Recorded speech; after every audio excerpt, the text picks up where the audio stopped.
शहर के बीचों बीच एक पुराना मंदिर था, ना बहुत भव्य और ना ही कोई ऐतिहासिक इमारत, लेकिन वहाँ की हवा में कुछ था जो आत्मा को सुकून देता था। मंदिर की सीढ़ियों पर बैठकर जब लोग अपने दुख और मन्नतें भगवान के सामने रखते थे, तब एक और इंसान वहीं बैठा हुआ होता था। रामलाल। रामलाल एक बूढ़ा भिखारी था। उसके कपड़े मैले कुचैले, चप्पलें घिसी हुई और शरीर पर उम्र की थकान साफ दिखती थी। पर एक चीज थी जो उसे सबसे अलग बनाती थी, वो थी उसके चेहरे की मुस्कान। हर सुबह मंदिर के बाहर वह वही कोना चुनता, सामने एक पीतल का कटोरा रखता और 2 सूखी रोटियों में से एक रोटी भगवान को दिखाकर कहता कि हे प्रभु, धन्यवाद, आज भी पेट भरने के लिए किसी को भेज दिया। पास से गुजरने वाले लोग कभी उसे पैसे देते, कभी रोटियां और कुछ बस आगे देखकर आगे बढ़ जाते, लेकिन रामलाल हर किसी को बस एक ही बात कहता, भगवान तुम्हारा भला करे।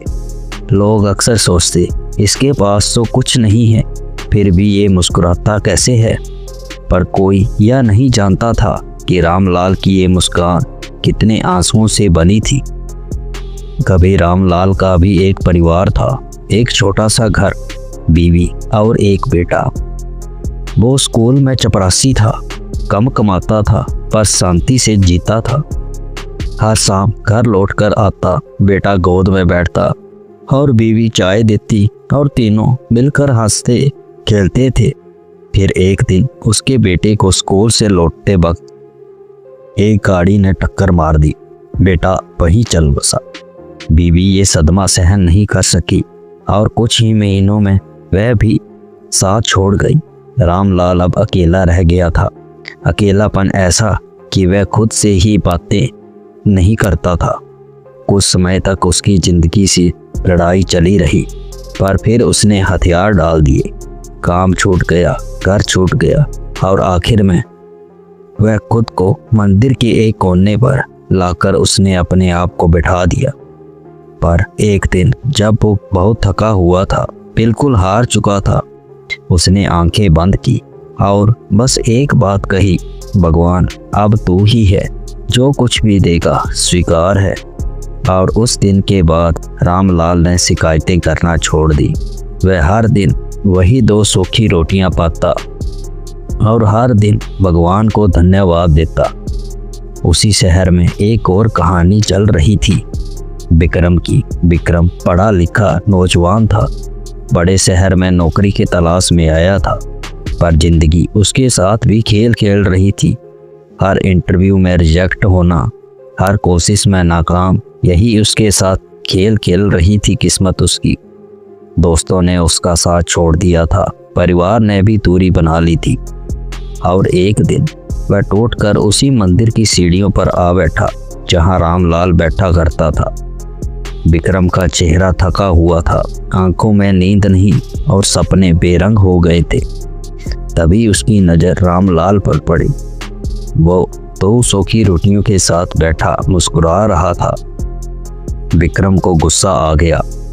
वह उसके पास जाकर बोला, बाबा आपके पास कुछ नहीं है, फिर भी हर वक्त मुस्कुराते रहते हो, 2 सूखी रोटियों में क्या खुशी मिलती है।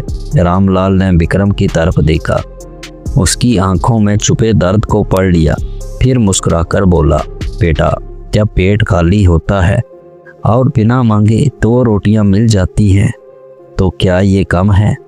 और जब जान बची है, सांसें चल रही हैं, तो हर दिन एक वरदान है। जिसने सब खो दिया हो, उसे जो थोड़ा मिला बहुत होता है। विक्रम कुछ नहीं बोला, पर उस रात वह घर लौटते हुए सोचता रहा, मैं तो सब भूल गया था जो अब भी मेरे पास है, स्वास्थ्य, शरीर, सोच और कोशिश करने का वह मौका। अगले दिन उसने आदत बना ली, हर सुबह आंखें खोलते ही एक बार कहने की, धन्यवाद भगवान। धीरे धीरे उसकी सोच बदलने लगी। छोटे मोटे काम शुरू किए और फिर एक दिन उसे एक अच्छी कंपनी में नौकरी भी मिल गई। उसकी जीवन पटरी पर लौटने लगा।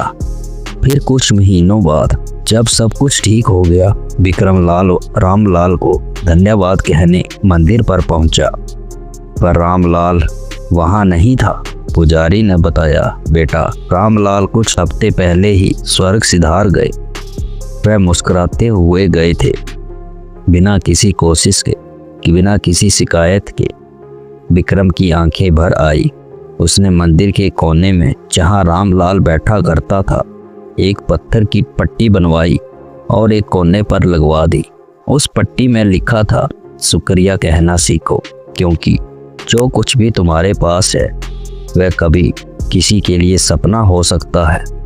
दोस्तों, कभी कभी जिंदगी हमें उस रास्ते पर ले जाती है जहां हर ओर अंधेरा होता है, पर वहीं कोई रामलाल भी मिल जाता है जो हमें सिखा देता है कि रोशनी कहां से आती है, कृतज्ञता से। और जब इंसान हर हाल में धन्यवाद कहना सीख जाता है तो भगवान उसे वहां पहुंचा देते हैं जहां तक वह खुद सोच भी नहीं सकता।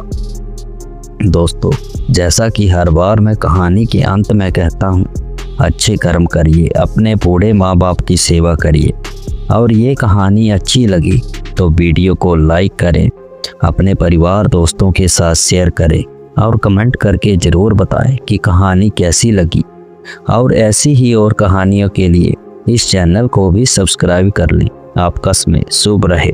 धन्यवाद।